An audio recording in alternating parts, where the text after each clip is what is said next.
Hello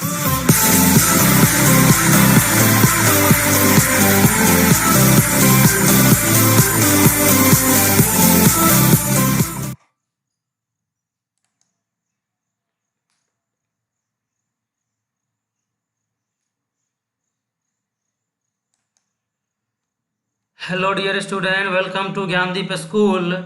Today I am going to teach you history for class 6 and the chapter name is different ways of life. Okay, this is the part 1 video of this chapter. In this video we are going to learn about Aryans. It means the coming of Aryans and his success and also about his occupations. Understand? So carefully class को करना है and notebooks में जहाँ पे लगे वो सभी चीज़ को नोट डाउन करना है. ओके,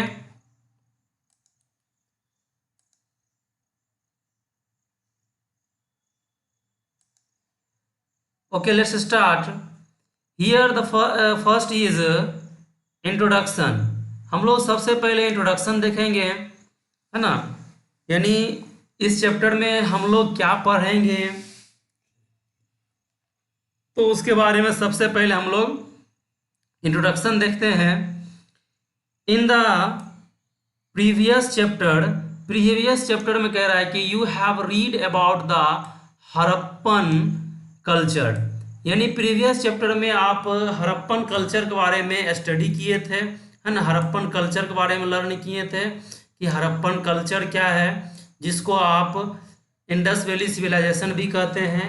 तो प्रीवियस चैप्टर में हम लोग इसके बारे में लर्न कर लिए थे कि इंडस वैली सिविलाइजेशन क्या है. क्लियर है? तो प्रीवियस चैप्टर में हम लोग हड़प्पन सिविलाइजेशन के बारे में पढ़े थे कि ये क्या था. फर्स्ट सिविलाइजेशन ऑफ इंडिया ये था, है ना. This culture was the product of the bronze age. It means ये हुआ कि उस टाइम यानी हड़प्पन सिविलाइजेशन में ब्रॉन्ज यूज किया जाता था. जैसे कि यहाँ पे आप देख रहे हैं एक टर्म ब्रॉन्ज एज, आप पढ़े होंगे आयरन एज. ये सब होता क्या है थोड़ा सा मैं ब्रीफली में बताना चाहूँगा. जिस एज में, जिस टाइम पीरियड में जो ह्यूमन बीइंग उस समय जो चीज़ ज़्यादा यूज करता है उस चीज़ के नाम पर ही नाम रख दिया जाता है एज. जैसे कि हड़प्पन सिविलाइजेशन के लोग जो हैं वो ब्रॉन्ज यूज करते थे. क्या यूज करते थे? ब्रॉन्ज. इसीलिए इसका नाम क्या हो गया? Bronze age. अंडरस्टैंड? समझ में आ गया होगा. तो ब्रॉन्ज यूज करता था हड़प्पन सिविलाइजेशन के लोग, इसीलिए इसका नाम क्या हुआ? Bronze age. About 2000 BC the Aryans started migrating to Europe and parts of Asia including India and from Iran और Central Asia.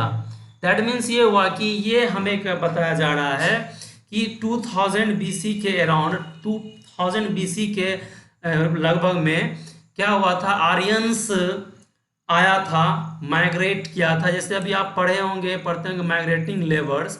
माइग्रेटिंग मतलब होता है जैसे कि अभी जैसे कोई दिल्ली में काम करता था, कोई मुंबई में काम करता था, तो कोरोना की वजह से वो अपने गांव की तरफ आ रहा है, तो वही हुआ माइग्रेटिंग लेबर की. मतलब वहाँ से माइग्रेट हो रहा है, ट्रांसफ़र हो रहा है, वहाँ से वापस आ रहा है. तो वही आर्यंस क्या था कि आर्यंस आया था इंडिया में 2000 BC के समथिंग में, है ना.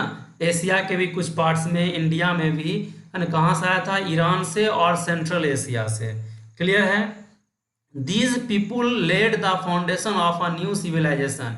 और हम लोग प्रीवियस मतलब वीडियो में पढ़े थे, प्रीवियस चैप्टर में ये पढ़े थे कि हड़प्पन सिविलाइजेशन क्या हो गया था?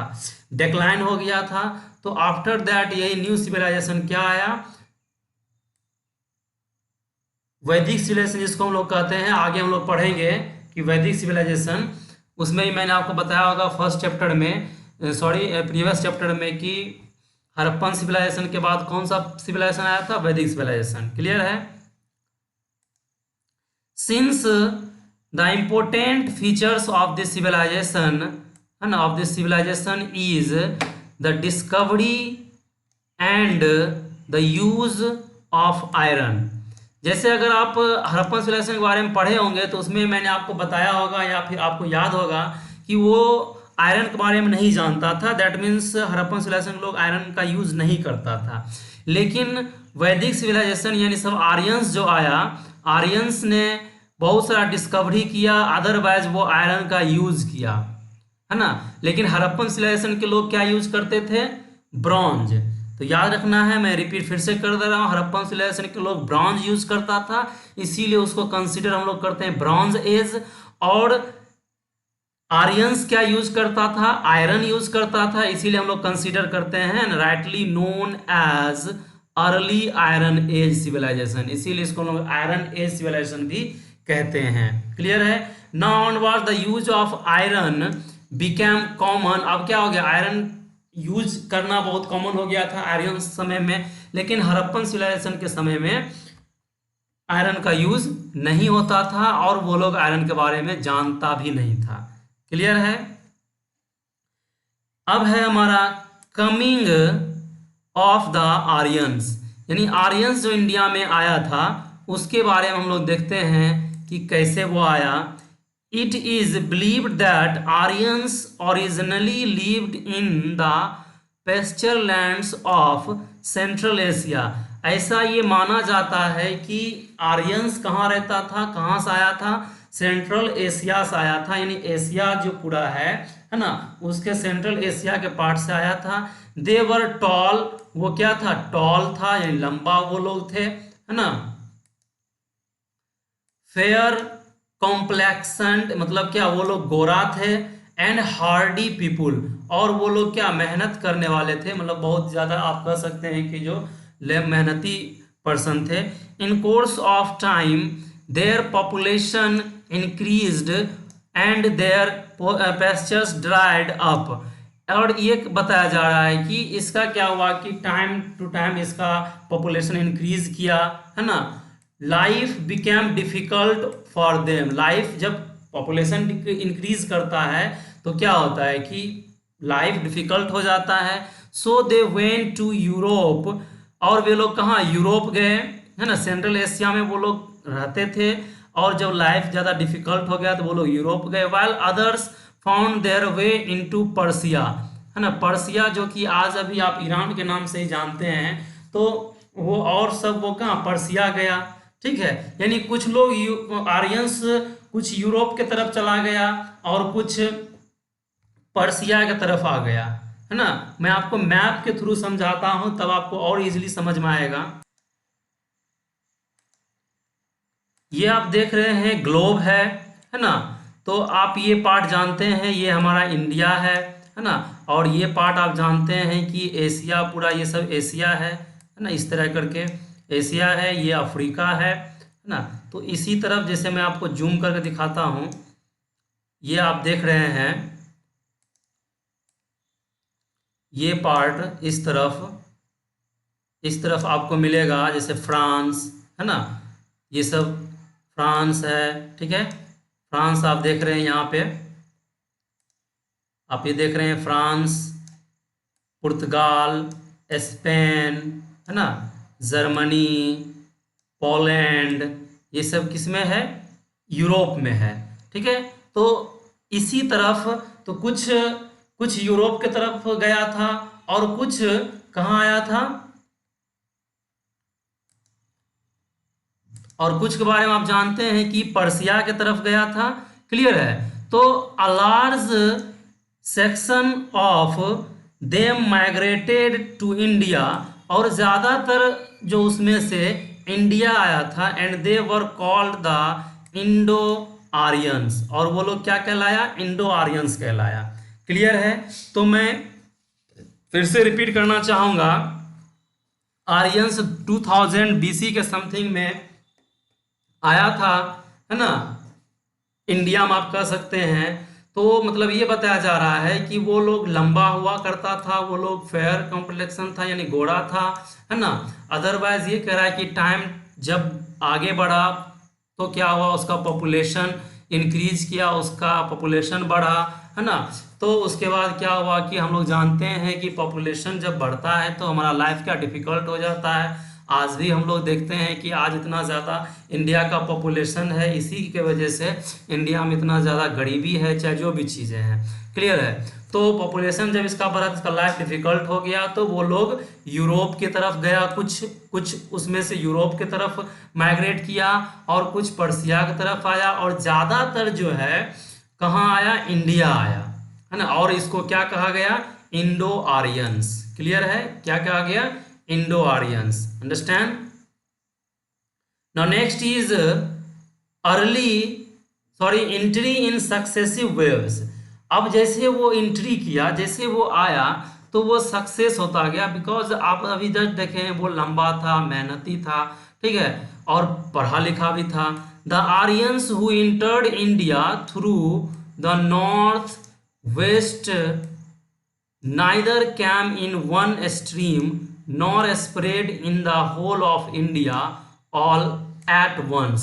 That means ये कह रहा है कि जब ये लोग आया, आर्यंस नॉर्थ वेस्ट से आया, मैं आपको मैप के थ्रू दिखा, ये आप देख रहे हैं इंडिया का मैप है ना। इंडिया आप ये देख रहे हैं, ये इंडिया है पूरा, यहाँ से बहुत ज़्यादा मैं कर दिया हूँ, उतना नहीं है, आप देख रहे हैं इस तरह करके, इस तरह ऐसे इंडिया है ये पूरा, है ना, ये पूरा ऐसे इस तरह इंडिया है, ठीक है, ये इस तरह करके, चलिए आप समझ गए होंगे, ये पूरा इंडिया का पार्ट है। तो आप जानते हैं कि मैप में ऊपर में नॉर्थ होता है, ऊपर में नॉर्थ, नीचे में साउथ होता है, और राइट हैंड साइड में ईस्ट यानी ई, ठीक है, लेफ्ट हैंड साइड में होता है वेस्ट। तो अभी आप देखे थे कि नॉर्थ वेस्ट की तरफ आया, नॉर्थ वेस्ट तरफ से इन किया। आप ये देख रहे हैं ये ईरान है, इसी को पहले पर्सिया कहा जाता था, इसी रास्ते से इस तरह करके आया, तो ये नॉर्थ ये वेस्ट, तो नॉर्थ वेस्ट यही हुआ, ठीक है ना। इस तरह करके इंडिया में इन किया। क्लियर है, इस तरह, है ना, नॉर्थ वेस्ट से। अंडरस्टैंड। तो क्या हुआ कि एक ही टाइम में, ऑल एट वंस, एक ही टाइम में वो लोग, ऐसा नहीं कि पूरे इंडिया में फैल गया, है ना, वो धीरे धीरे करके फैला। They came in wave over a long period of time and brought with them their women folk, children, flocks of cattle and household goods. मतलब कि वो सभी चीज़ के साथ आया, जो भी उसके बच्चे थे, है ना, औरत, है ना, मतलब वोमैन, मैन, और उसका जो भी कैटल था यानी जो भी उसको पालता था, पशु वगैरह जो भी था, एनिमल्स, जिसको जो डोमेस्टिक एनिमल्स था उसके लिए, वो हो गया हाउस होल्ड गुड्स, जो घर का यूज करने वाला सामान होता, वो सभी लेके वो लोग आया। क्लियर है। Their entry was perhaps not liked by people of this country, but the Aryans, being more strong and brave, managed to defeat the natives। मतलब ये हुआ कि आर्यंस ये ज़्यादा स्ट्रांग था, ब्रेव था, बहादुर था, तो इतना आसान नहीं होता था पहले के समय में किसी कंट्री में इन कर जाना। वैसे तो आज भी नहीं आसान है, लेकिन उस समय भी ऐसा नहीं होता था। तो ये लोग ज़्यादा बहादुर था, ज़्यादा स्ट्रांग था, इसलिए वो मतलब डिफीट कर दिया, है ना, अपने नेटिव्स को। क्लियर है। नाउ अब हम लोग देखते हैं इसका एक्सपेंशन कैसे हुआ। Expansion of the Aryans and their occupation of India. अब उसका यानी कैसे कैसे वो आगे बढ़ा, उसका क्या ऑक्यूपेशन था, है ना, वो हम लोग देखते हैं। Later on the Aryans began to move towards the east until they settled in the land between the rivers Ganges and Yamuna. मतलब ये कह रहा है वो फिर ईस्ट की तरफ आगे बढ़ा आर्यंस, और उसके बाद कह रहा है कि गंगा रिवर, है ना, यमुना रिवर के नियम, मतलब बिटवीन वो जो लैंड है उसमें वो लोग आया। They cross the Vindhya mountains and thus gradually the whole of India came under the Aryan influence. मतलब ये कह रहा है कि जो आगे चल के वो क्या हुआ, विंध्या माउंटेन्स को क्रॉस किया, है ना। विंध्या माउंटेन, विंध्या रेंज आप पढ़ेंगे, जब ज्योग्राफी आप पढ़ेंगे उसमें आपको पढ़ाया जाएगा विंध्या रेंज, है ना। विंध्या रेंज जो है ये आप कह सकते हैं कि नॉर्थ इंडिया और साउथ इंडिया का बॉर्डर है ना। वहीं पर से होता है north India and south India consider किया जाता है। इसको वो क्रॉस किया और ग्रेजुअली धीरे धीरे क्या हुआ कि पूरे इंडिया में उसका इन्फ्लुएंस हो गया, है ना। यानी पूरे इंडिया में वो लोग फैल गया, कौन, Aryans. As a result of the Aryan occupation of India, the natives either adopted Aryan names and were reduced to the customs or status of slaves। मतलब ये हुआ कि जैसे आर्यंस आया तो उसका ऑक्यूपेशन को वहाँ मतलब इंडियंस जो उस समय था और नेटिव्स जो था, ठीक है, या तो उसका नाम को वो एडॉप्ट किया या फिर मतलब जो कस्टम था यहाँ जो भी प्रथा था, है ना, वो हो गया, ठीक है, उसको रिड्यूस किया। और status of slave, slave means होता है गुलामी, है ना, गुलामी का स्टेटस को वो खत्म किया यहाँ के इंडियंस लोग। क्लियर है। तो आई होप कि यहाँ तक आपको समझ में आ गया होगा कि आर्यंस कैसे इंडिया में आया और वो कहाँ से आया था। मेनली ऐसे कंसीडर किया जाता है कि सेंट्रल इंडिया से ही आया था। वैसे इसका कोई मतलब एक आप कह सकते हैं स्ट्रॉन्ग एविडेंस नहीं है वो एग्जैक्टली कहाँ से आया था, लेकिन ऐसा ज़्यादातर हिस्टोरियंस ये मानते हैं कि वो सेंट्रल एशिया से आया था। सो आपको ज़्यादातर बुक्स में भी आपको देखने को मिलेगा सेंट्रल एशिया ही। क्लियर है। तो अब हम लोग ये देखेंगे कि वेदास के बारे में। तो जैसे अगर हम लोग ये बात करें, जैसे आप संस्कृत लैंग्वेज आज जान रहे हैं, तो संस्कृत लैंग्वेज ये इंडियन लैंग्वेज नहीं है, ये आर्यंस जो आया था वही ये लैंग्वेज लेके आया। आर्यंस जो आया इंडिया में वही इस लैंग्वेज को लेके आया था। क्लियर है। संस्कृत। तो वेदास के बारे में पढ़ते हैं। 4 वेदास का नाम आप सुने होंगे, ऋग्वेद, सामवेद, है ना, यजुर्वेद, अथर्ववेद। तो उसी के बारे में हम लोग देखेंगे, है ना, कि वो क्या है। द वर्ड वेदा, और हिंदी में लिखा रहता है Veda, is derived from Sanskrit word Veda. यानी वेदा वर्ड जो है संस्कृत वर्ड वेद से आया, जिसका मीन्स क्या होता है, टू नो, जिसका मतलब क्या होता है, टू नो, यानी जानना। एंड दस the word Veda means knowledge, means ये हो गया, वेदा मीन्स क्या हो गया, नॉलेज और विजडम, यानी ज्ञान या फिर बुद्धिमानी। Of the Indo Aryans is preserve in their oldest and holy books which are called Vedas. मतलब ये कह रहा है कि इंडो आर्यंस का जो ओल्डेस्ट और होली बुक था, यानी पवित्र जो बुक्स था, वो क्या था, वेदास था। क्लियर है। तो अगर हम लोग वेदास के बारे में देखेंगे तो देयर आर 4 वेदास। कितने वेदास है, 4 वेदास है। ऋग्वेद, है ना, सबसे फर्स्ट हमारा है ऋग्वेद, और ये सबसे ओल्डेस्ट है, सबसे पहले इसी को कंपोज किया गया था। क्लियर है। तो थोड़ा सा मैं ऋग्वेद के बारे में कुछ बता देता हूँ एक ब्रीफ में, है ना। तो ऋग्वेद के बारे में थोड़ा सा देख लेते हैं। ऋग्वेद अगर हम लोग बात करेंगे, ठीक है, तो ऋग्वेद जो था ऐसा कंसीडर क्या है, ये सबसे ओल्डेस्ट वेद है ना। और उसके बाद जो है ऐसा कंसीडर किया जाता है, ऐसा माना जाता है, यही फर्स्ट सोर्स है of all knowledge and wisdom. और मतलब ये ऐसा माना जाता है कि ऋग्वेद ही सभी नॉलेज और सभी विजडम मीन्स होता है बुद्धिमानी, यानी बुद्धि आप कह सकते हैं, नॉलेज का यही सोर्स है, फर्स्ट सोर्स यही है। कौन सा, ऋग्वेद। अंडरस्टैंड। आई होप कि आपको समझ में आ गया होगा। नेक्स्ट हम लोग का है सामवेद। नेक्स्ट क्या है, सामवेद। तो सामवेद को देखते हैं। नेक्स्ट हमारा है सामवेद, ठीक है, द सामवेदा, इसको सामवेदा पढ़ा जाता है। तो इसमें क्या है, सामवेद की अगर हम लोग बात करेंगे तो इसमें मेनली म्यूजिक है ना, हिम्न, भजन, ये सब चीजें हैं सामवेद में। और एक ये कह सकते हैं कि इसमें ये है कि इसमें ये मतलब पढ़ने से ये पता चल जाता है कि मतलब एक गॉड से कैसे कम्युनिकेट कर सकते हैं, है ना, गॉड से कैसे हम लोग कम्युनिकेट कर सकते हैं, यानी गॉड से कम्युनिकेशन करने का एक मेथड कह सकते हैं इसमें है। और वैसे तो आप ये देखेंगे कि ये जितना भी 4 वेद है ये सभी आप कह सकते हैं कि रिलीजियस बुक्स है ना। तो इसका एक एक आप कह सकते हैं कि एक डिफरेंट इसका इम्पोर्टेंस है, इसका बिल्कुल सबसे अलग इम्पोर्टेंस है। अंडरस्टैंड। नेक्स्ट हमारा है यजुर्वेद।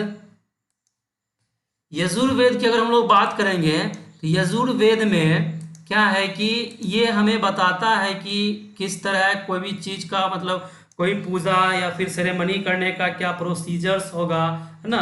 कोई भी रिचुअल्स यानी कोई धार्मिक काम करने का क्या प्रोसीजर्स होगा, क्या रूल्स होगा, है ना, उसके बारे में मेनली इसमें है। क्लियर है। अगर हम लोग अथर्ववेद की बात करेंगे तो अथर्ववेद में हमें ये देखने को मिलता है कि ये ऐसा माना जाता है कि ये क्या है, मेडिकल साइंस से रिलेटेड है। मतलब आप कह सकते हैं कि इसमें आप ये बोल सकते हैं कि इसमें थोड़ा सा मतलब एक किसी भी मतलब मेडिसिन्स के वगैरह मेडिसिन्स के बारे में है ना।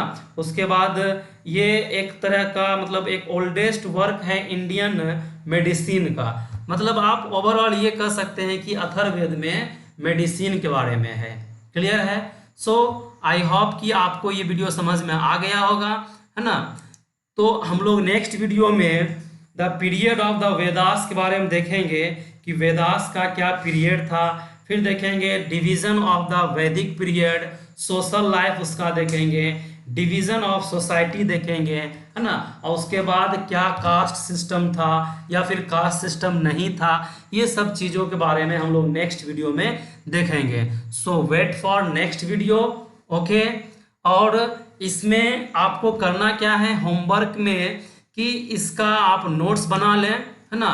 इसका आप नोट्स बना लें और उसके बाद इसे रिकॉल करते रहें जब तक कि नेक्स्ट वीडियो नहीं आता है। क्लियर है। Okay. Thank you to all. That's all for today.